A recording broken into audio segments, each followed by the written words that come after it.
এখন এতটা নিষ্ঠুর হয়ে গেছে যে শুধুমাত্র কিছু পয়সার লোভে নিরীহ হাঁসগুলোকে মেডিসিনযুক্ত খাবার খাইয়ে একেবারে শেষ করে ফেলছে।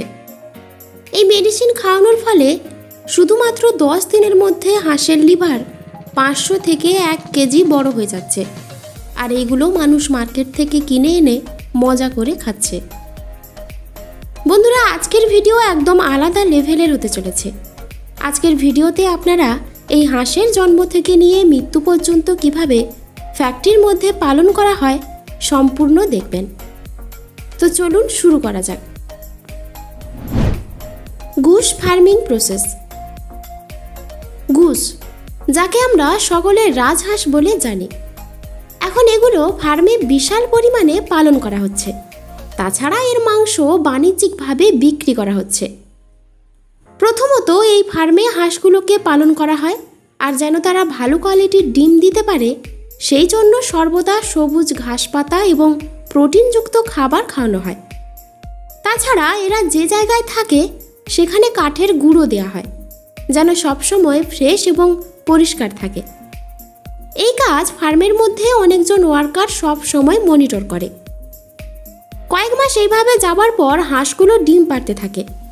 এদের ডিম দেওয়ার জন্য আলাদা করে জায়গা করা থাকে, আর সবাই নির্দিষ্ট স্থানে ডিম দেয় এবং একজন ওয়ার্কার এই ডিমগুলোকে উঠিয়ে ইনকিউবেটর মেশিনে পৌঁছে দেয়। যেমন করে একটা নর্মাল ডিম থেকে বাচ্চা বেরিয়ে আসে, ঠিক তেমনভাবে এই মেশিনের সাহায্যেও নর্মালভাবে বাচ্চা বেরিয়ে আসে।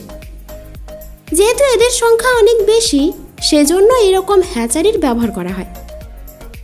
যখন বাচ্চাগুলো সদ্য জন্ম হয় তখন দেখে খুবই কিউট লাগে।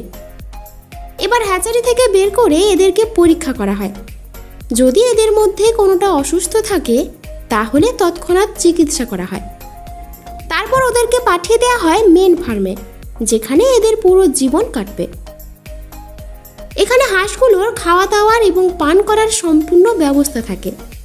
এদের দিনে 3 বেলা খেতে দেওয়া হয় যেন খুব তাড়াতাড়ি বড় হতে পারে। দেখতে দেখতে কয়েক মাসের মধ্যেই হাঁসগুলো অনেক বড় হয়ে যায়। সময়ের সাথে সাথে এদেরকে অনেক রকম খাবার খাওয়ানো হয়। এদের খাবারের লিস্টে রয়েছে জোয়ার, বাজরা, ভুট্টা ইত্যাদি। যেহেতু এরা রাজহাঁস, সেই জন্য দিনে একবার করে পানিতে শিকার করতে যায়। এখানে এদের দিনকাল খুব ভালোই কাটে। যখন এদের 3 মাস বয়স হয়ে যায় আর যেগুলো ফিমেল হয়ে থাকে তারা ডিম পাড়তে শুরু করে। এই ফার্মের মধ্যেই তারা ডিম পাড়ে, আর ডিমগুলোকে একজন ওয়ার্কার উঠিয়ে ট্রেতে লোড করে মার্কেটে সাপ্লাই করে দেয়। এবার শুরু হবে আসল কাজ।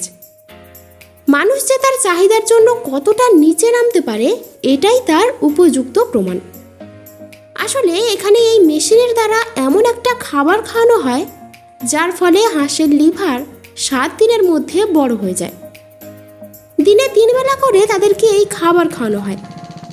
এটা দেখে আপনার অত্যন্ত মর্মান্তিক লাগতে পারে, কিন্তু এটা সত্য।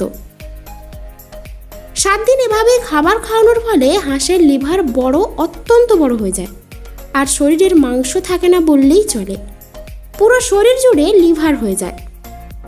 এবার এগুলোকে তৎক্ষণাৎ মার্কেটে বিক্রি করে দেওয়া হয়। যেহেতু এগুলো ওষুধ খাইয়ে লিভার বড় করা হয়েছে, সেজন্য এটা বেশি দিন বাঁচে না। ফ্যাক্টরিতে নিয়ে এসে এদের লিভার বের করে কয়েকজন ওয়ার্কার মিলে এখানে কাজ করতে থাকে। আবার ফ্যাক্টরির অন্য ভাগে অটোমেটিক মেশিনের সাহায্য নেওয়া হয়। আপনাদের ভালো করে দেখার উদ্দেশ্যে এখানে হাতের সাহায্যে কাটা দেখাচ্ছি। দেখুন, একটা ছোট্ট হাঁসের লিভার কত বড়। এটা তো মানুষের লিভারের চাইতেও বড়। যাই হোক, ফ্যাক্টরির অন্য ভাগে অটোমেটিক মেশিনের সাহায্যে অনেকজন ওয়ার্কার মিলে এই কাজ করতে থাকে। এখানে হাঁসগুলোকে একদিক থেকে টাঙিয়ে দেয়, আর অন্য দিক থেকে কয়েকজন ওয়ার্কার মিলে কাজ কমপ্লিট করতে থাকে। এখানে শুধুমাত্র হাঁসের লিভার নেওয়া হচ্ছে, বাকি অংশের কোনো কাজই নেই। কয়েকজন ওয়ার্কার বসে বসে সব কিছু ইন্সপেকশন করতে থাকে।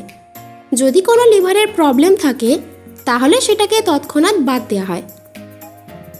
এবার অটোমেটিক মেশিনের সাহায্যে এগুলোকে পাঠিয়ে দেওয়া হয় সামনের দিকে, যেখানে কনভেয়ার বেল্টের মতন হ্যাঙ্গারে ঝুলিয়ে সামনের দিকে চলতে থাকে। এর এক একটা ওজন 300 থেকে 500 গ্রাম পর্যন্ত হয়। যদি লিভারের কোয়ালিটি ভালো হয়ে থাকে তাহলে ওজন 500 গ্রাম হয়।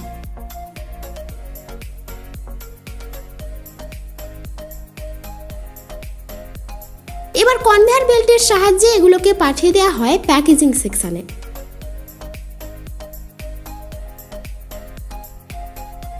আর তারপরে এগুলোকে প্যাকেটে প্যাক করে মার্কেটে বিক্রি করার জন্য সাপ্লাই করা হয়। এবার আসি মাংসের কথায়। Meet processing unit. সমস্ত হাঁস থেকে লিভার বের করে নেওয়ার পর হাঁস একদম ফাঁকা হয়ে গেছে। তো এগুলোকে ম্যানুয়ালি কয়েকজন ওয়ার্কার মিলে একটা একটা করে ডানা, পা এবং পুরো বডি কাটিং করতে থাকে। এই মিট কাটিং বেল্ট অনেক বড়। এখানে একদিক থেকে গোটা গোটা হাঁস দেওয়া হয় আর ছোট ছোট পিস করে মাংসগুলোকে বাকেটে লোড করতে থাকে। এরই মধ্যে আবার ছোট কনভেয়ার বেল্ট চলতে থাকে। যদি এর মধ্যে কোনো আনওয়ান্টেড ম্যাটেরিয়াল থাকে তাহলে সেগুলোকে তৎক্ষণাৎ বাতিল করা হয়।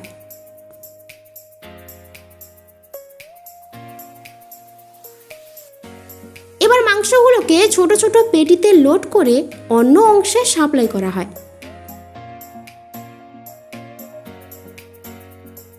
আর হ্যাঁ, এখানে মাংস আলাদা এবং হাড়গুলোকে আলাদা করা হয়।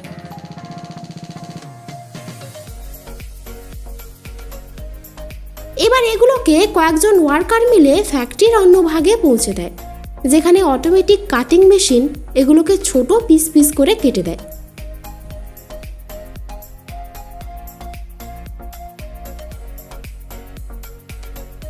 এগুলো তো দেখলেন মাংস কাটিং ফ্যাক্টরি। এবার আপনাকে দেখাবো হাঁসের যে ডানার পালক ছিল সেগুলো দিয়ে কি করা হচ্ছে।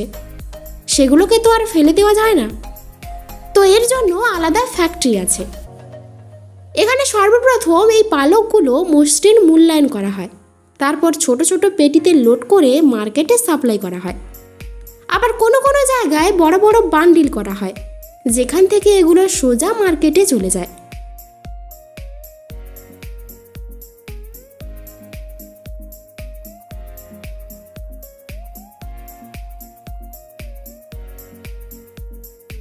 আর এই সাহায্যে নরম নরম গাদলা তোষক তৈরি করা হয়।